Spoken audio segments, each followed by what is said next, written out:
The Doom series is possibly one of the most memorable and influential first-person shooters in the history of video games. It's inspired other games within the genre and even went on to have a film adaptation. After the third game in the series, there was a bit of a long break until we were lucky enough to receive a reboot in 2016. It had all the old school shooter traits such as fast-paced gameplay, non-regenerative health, and some big bad guns. This combined with some modern mechanics made it a heap of fun to play. Doom Eternal, which is the latest game in the series and the sequel to 2016's Doom, looks to improve on that and then some. And you know what, it's actually one hell of a ride. Doom Eternal takes place about 8 months after the events of the previous game. Earth has been overrun by demonic forces, resulting in a big chunk of the human population being wiped out. Cue the return of the Doomslayer, who shows up to take the fight to the demons with a satellite fortress in tow. There's only one way to really stop the invasion though, and that's by killing the Hell Priests and the master they serve, the Khan Maker. While this seems like a simple task, the priests themselves are scattered, which takes the Slayer to a multitude of different locations in order to track them down. The story in Doom Eternal has been executed in a much more entertaining way that complements the various locations you'll visit. The narrative and lore are significantly more in your face and take less of a backseat compared to its predecessor. It was great to read and hear more about the Doomslayer and his origins, but the only criticism I did have about the narrative is that the majority of the story is still found in text by collecting lore drops as opposed to being conveyed via cutscenes or audio logs. The gameplay has also seen a fairly big improvement.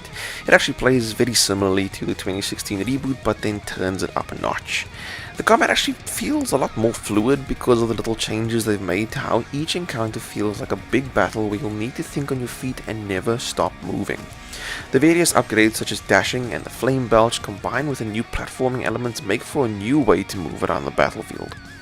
Doom Eternal offers you a way to run through the levels the way you want to thanks to customization.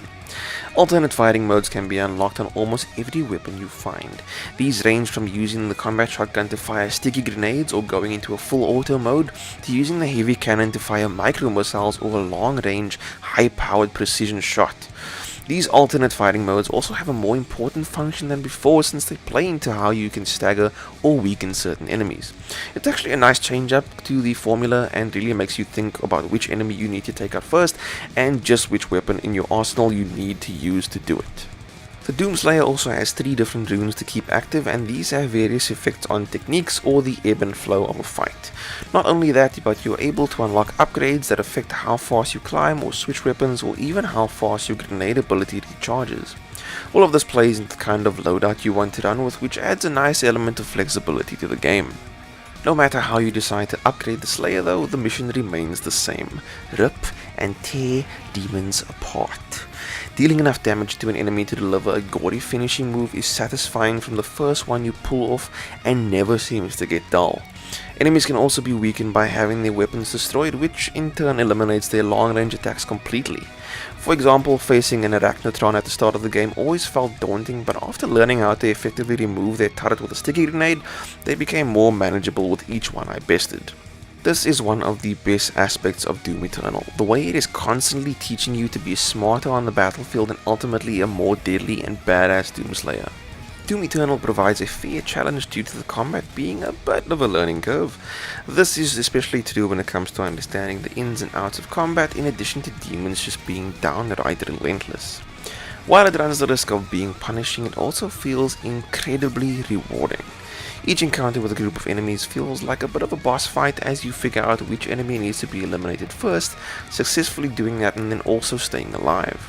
Emerging victorious when you have the odds stacked against you is amazing and made me feel excited for more action every time. One of the coolest things about Doom Eternal is the Fortress of Doom, the satellite fortress that the Slayer uses as his home base and where you will depart from before each mission. It's really cool since it has a training center, you can check out old Doom soundtracks that you've collected, and there's even a man cave where the Slayer keeps all his cool shit like guitars and little statuettes that look like Funko Pops. My only real issue with the fortress is that it's a lot larger than it needs to be, and sometimes it's actually possible to get a little lost in all the big empty open areas. Taking a different approach to multiplayer, Doom Eternal does away with plain old deathmatch from Doom 2016 and introduces battle mode. A 2v1 mode where 2 players control demons and 1 player controls the Slayer.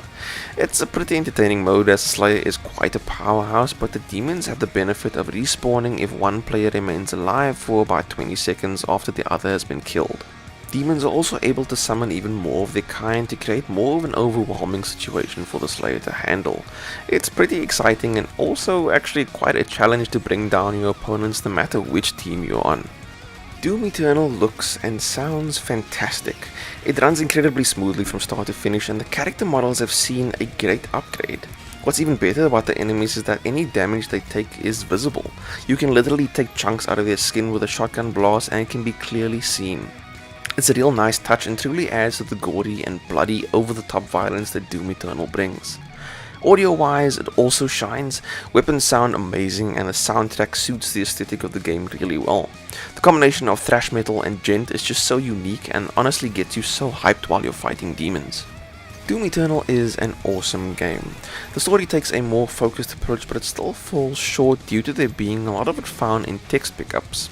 The gameplay is where it truly shines, as it adds a new layer of strategy to the combat, making it a deadly dance around the battlefield as you take out demon after demon.